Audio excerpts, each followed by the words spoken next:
Hello, welcome to the latest episode of Harmonious World. My name is Hilary Seabrook. If this is your first time listening to my podcast, all you need to know is that it is a place where I chat with musicians and find out what makes them really good at what they are doing. The title comes from a Quincy Jones quote, which goes, "Imagine what a harmonious world it would be if everyone shared a little of what they're good at." Please do rate and review wherever you get your podcast, because it really does help. And I thank you if you're listening to this and you're one of those lovely people who has already written a review, because they really help. And I've had some really interesting feedback and it's been brilliant. Thank you so much. There are over 315 episodes now live. So there are some amazing musicians, and several of them have won Grammys this time. Several of them were Grammy nominees. It's great to have a back catalogue of such interesting interviews with amazing people. What you're listening to now is New Leaf, which is taken from Jeff Beal's album New York Etudes Volume 2, which comes out at the end of March. And it's great to be able to chat with Jeff in advance of that album coming out. I spoke to him in 2022, and the link to that episode is in the show notes. But I hope you enjoy listening to my conversation with composer Jeff Beal.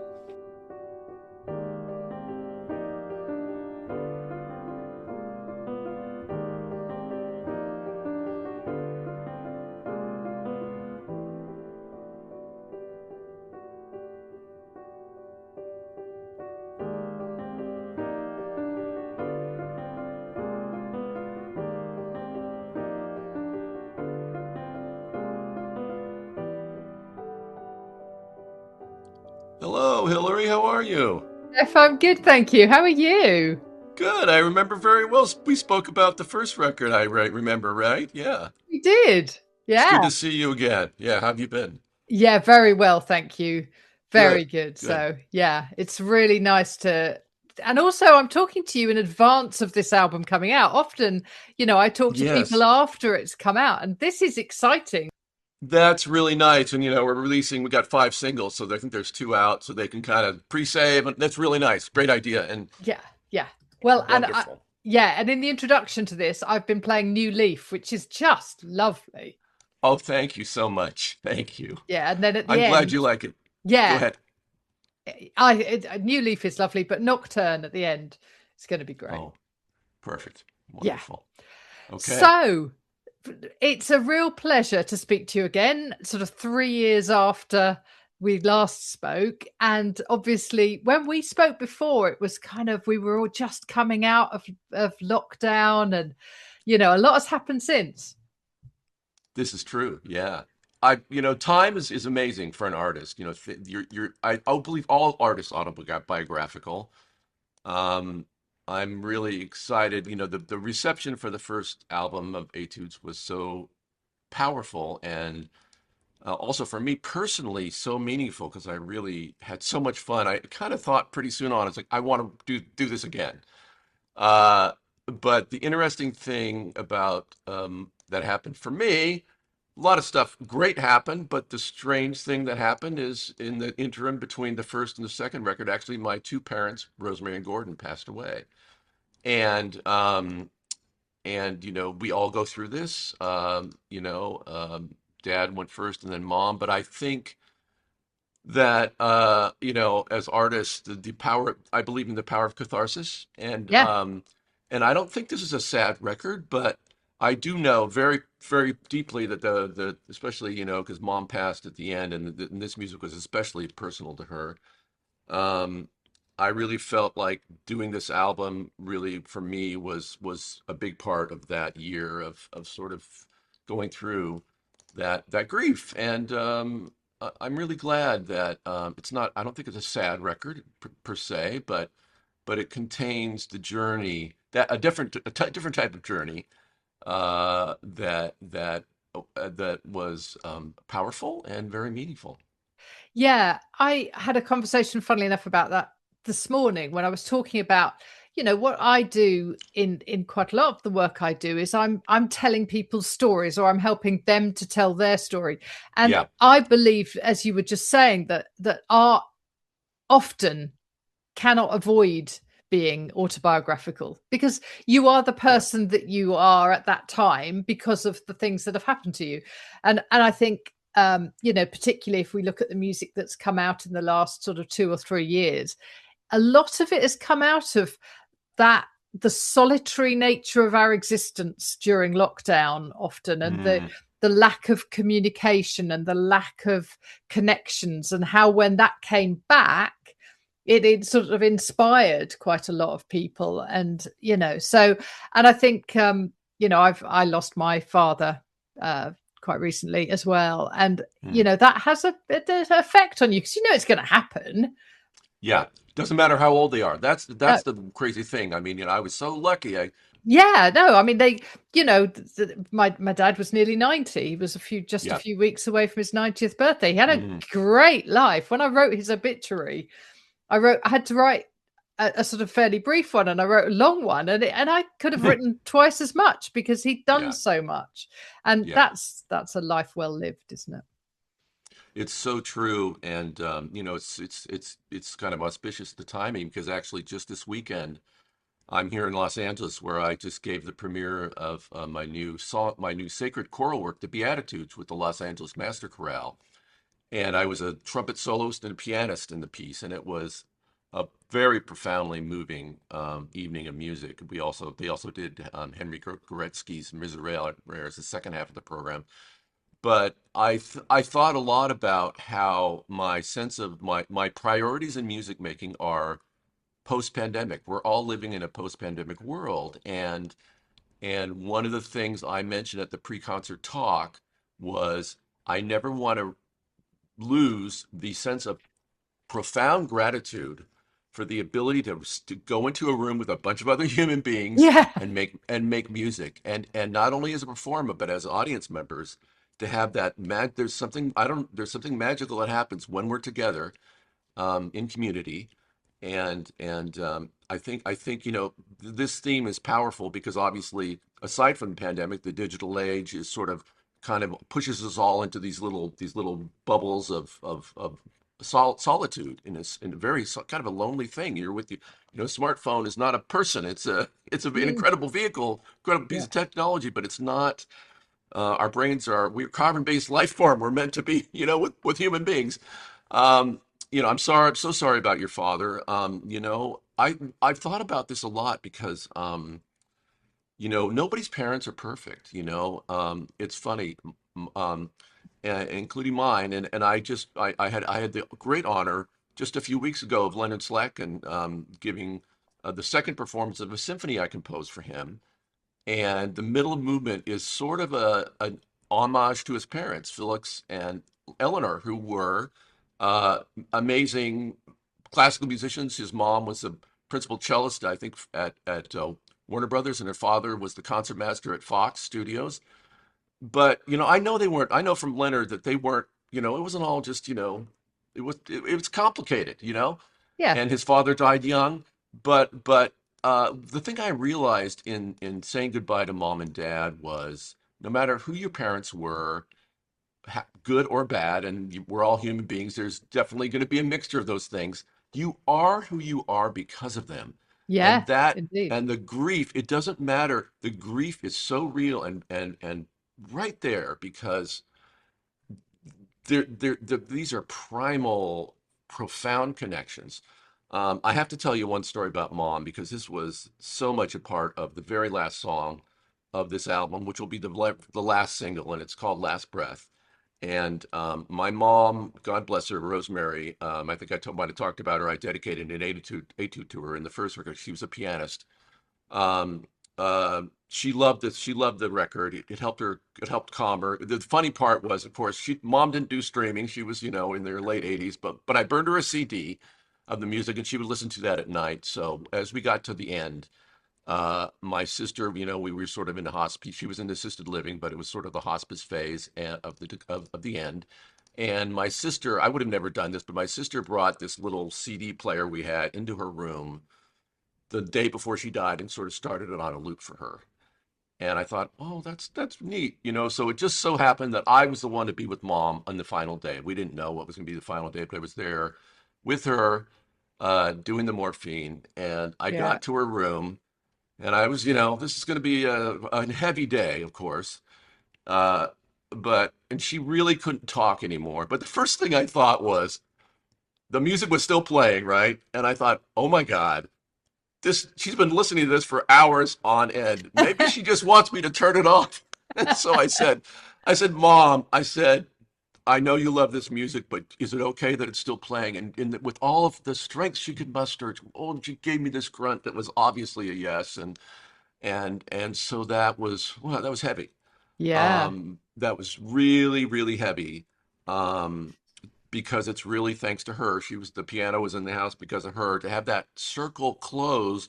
So when I got to doing this record, Yeah. um, I knew that there was going to be a last song, you know, about this day, about what that meant, and not just necessarily the sadness of it, but the beauty and the release of that, because it really is a release when somebody passes. I mean, it's the end of the suffering of the end.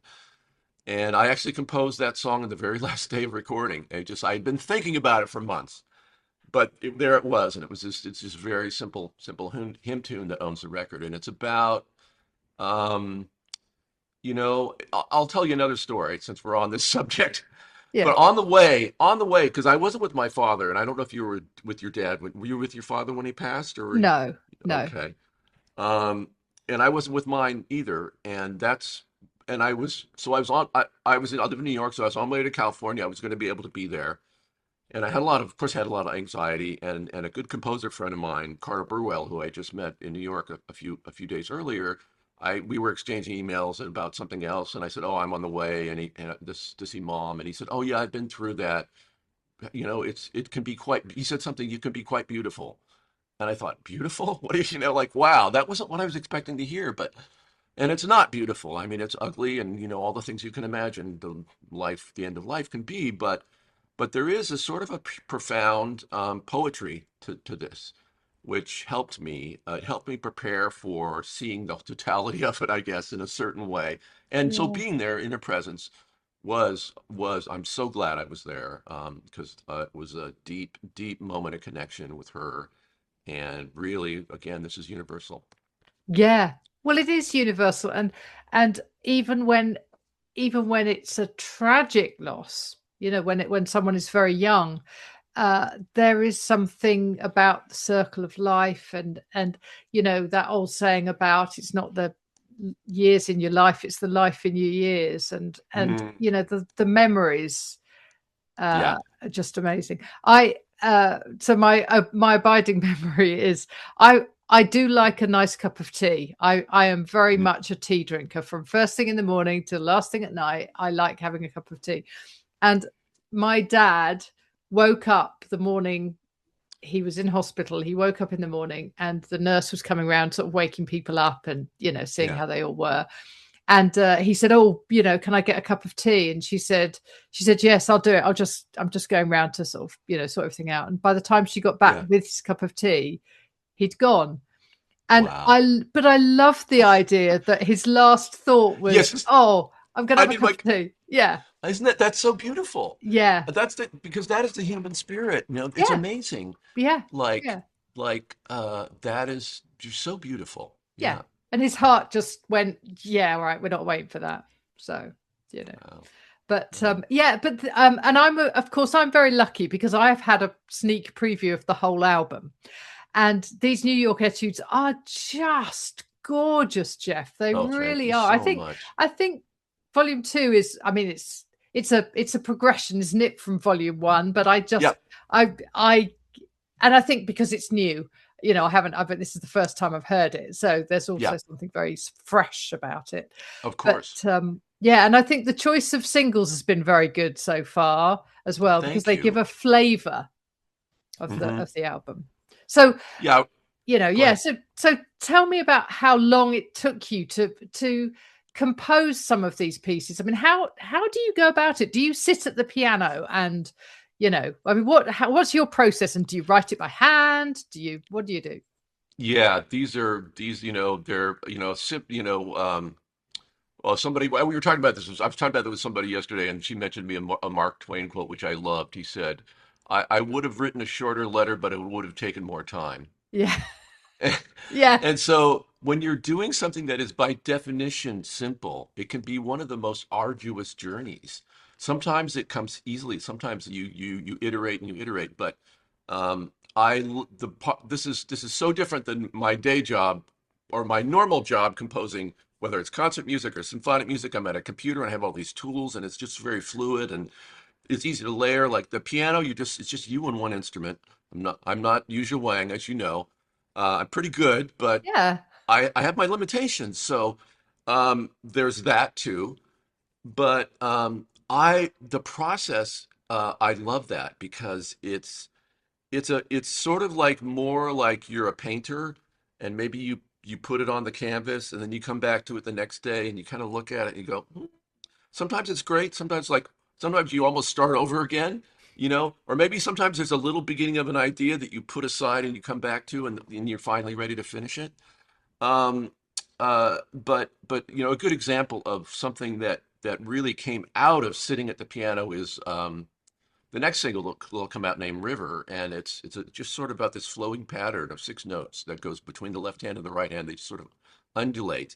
And really, the story of that whole etude is told through these little changes that happen in the right and left hand that eventually become this journey, this harmonic journey. But that was like, I very remember I was sitting there and just started the first little idea. And my wife, Joan, who is an amazing musician herself, amazing singer, sung on a lot of my scores over the years. And she kind of walked through the room and she goes, "Oh, I like that." you know, and that was like, "Oh, I do too. I think this is really, you know, and there was something there, and it was just the simplest of. I could have almost thrown it away. It was so simple. You know what I mean? Yeah. And it's often so that's the thing. It's like you're trying to catch that lightning of something very simple that has the potential maybe to grow somewhere, and so it's very fun. It's very kind of zen. Which I love because I come from jazz. I'm an improviser, so I'm very Yeah. comfortable. I think part of what I love about this creating these pieces is having to give yourself over to complete uncertainty when you're in the process of composing, which I was describing. I was describing. We're going to do another little post on Nocturne this week, and I was talking to my publicist yesterday about it and trying to describe to her like what I thought that piece was about. And one of the things that I think comes out in that piece, and of course I called it Nocturne. It sort of it reminded me of sort of a sleepy or maybe a waking dream was, but I feel like there's kind of almost two creative spaces that you live in, that I live in as a writer. One is like right now it's 10 a.m. in the morning in LA, and you're caffeinated from your tea or coffee, and your brain is firing. Not too many distractions have come in. And it's just a beautiful clean slate. And the other one, which is a little more rare for me, but is sort of the end of the day when you're really tired and you're half asleep and you're almost falling over the keyboard, right? And Yeah. something happens then, which is really interesting, which is that your guard is down. And so I think that's sort of the process. Either a burst of morning energy or just flow, or that sort of disarmed, slightly tired, maybe just you don't care in a good way, Yeah. kind of mind. Yeah. Do you find that because obviously you're quite well known for, I mean, you're well known for TV theme tunes and that sort of thing. Do you do you find that the two things sort of seed each other a little bit? Because this feels a little bit cinematic, if you It will. does. Great question. In fact, there's an etude which isn't a single, but it was inspired by a film score for a very lovely British film, which came out on digital called "Can You Hear Me?" Um, and I wrote that score not long after the first record, and the track is called "Awakening." I think it's the second or third to last track, and it was really inspired. by some of the music I wrote for that film, which is actually, you can hear that. It's out on I put the soundtrack out and the film's out. It's a beautiful sort of period romantic drama in the style of films that I grew up loving, which were the Merchant Ivory films. It Oh was shot yeah, in the UK in this yeah. beautiful setting. It stars Peter Facinelli and writer writer and actor producer Charlotte Rafford. Um, and I just thought of the wonderful sort of scores that I forget. I think Michael Nyman did some of these, and just this sort of beautiful romantic kind of world, you know. And so that Yeah, was a and I did, you know, that was really fun because usually it's the opposite. You know, you think of the concert music as oh your art or your pure art, and then you maybe borrow from that. But then this way was the exact opposite. I developed something in a film score, and I thought I'd really like to write an etude that uses some of those shapes. that's fantastic. One of the things I really like about your playing and your composing is that it feels almost like an improvisation.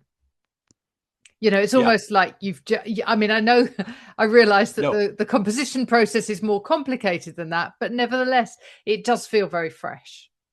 thank you. I really appreciate that. In fact, in the Beatitudes last night up the street at Disney Hall, there is some improvising. The flugelhorn does quite a bit of improvising over the choir, and I love that because so even if it is really composed, I like the energy of what improvisation feels like to our ears. It's the idea of a little turn or a twist. It's like, oh, I didn't expect that. I love surprises. Yeah, And I think this comes from my musical personality as a jazz musician, right?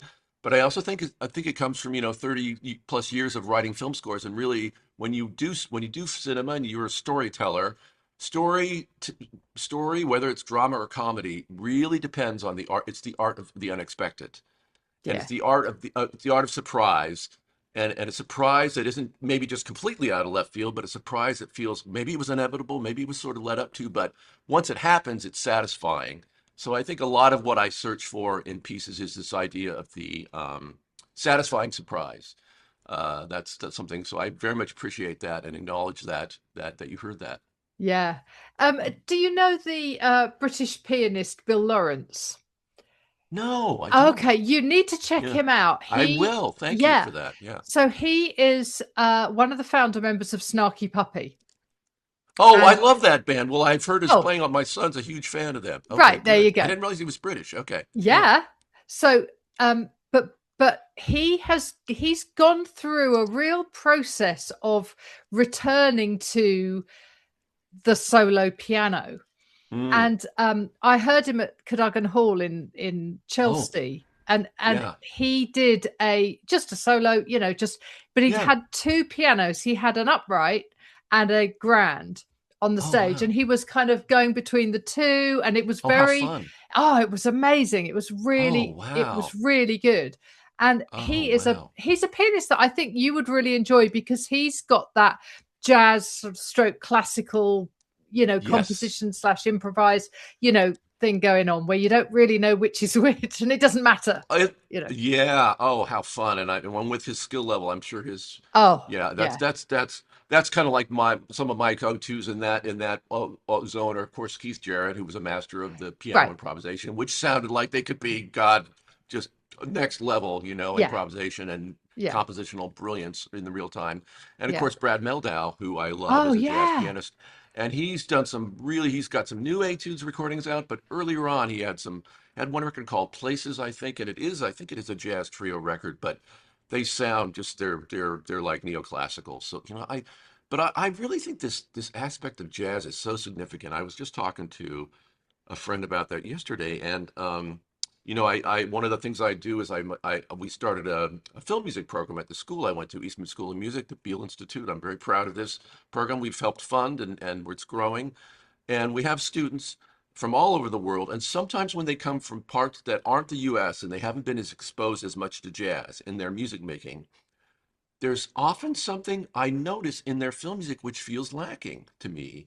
And I encourage them to learn jazz or learn jazz harmony. And I think the key takeaway from this is, jazz is such a fundamental part of American music that even though film music isn't jazz at all these days, it's felt that the sensibilities of jazz, what we call jazz and love, is really a huge part of what we hear in film music, and so I think it's casts such a shadow in great ways Yeah. over 20th and 21st century music.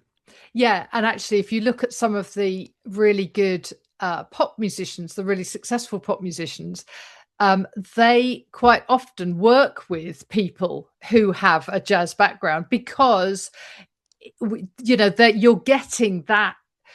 I mean, there's something so intimate and personal, isn't there, about jazz? And it's that whole autobiographical thing again that we were talking about before. Yes, and the improvisatory, and it connects. I was talking to there was a rehearsal pianist at the Master Chorale who loved my improvising in flugelhorn. She is an amazing pianist, and she had her hands. My hands are like I've got like a good tenth on my hand width, and she's got maybe I don't know, maybe an octave, Right. Yeah. Yeah. and so I told her, I said I'll trade you your technique for my hand width. How about that? Right. But she really wants to improvise, and I was encouraging her, and I was also saying, listen, this goes back. Look at Bach and the great or Messiaen in the 20th century, Absolutely. organist.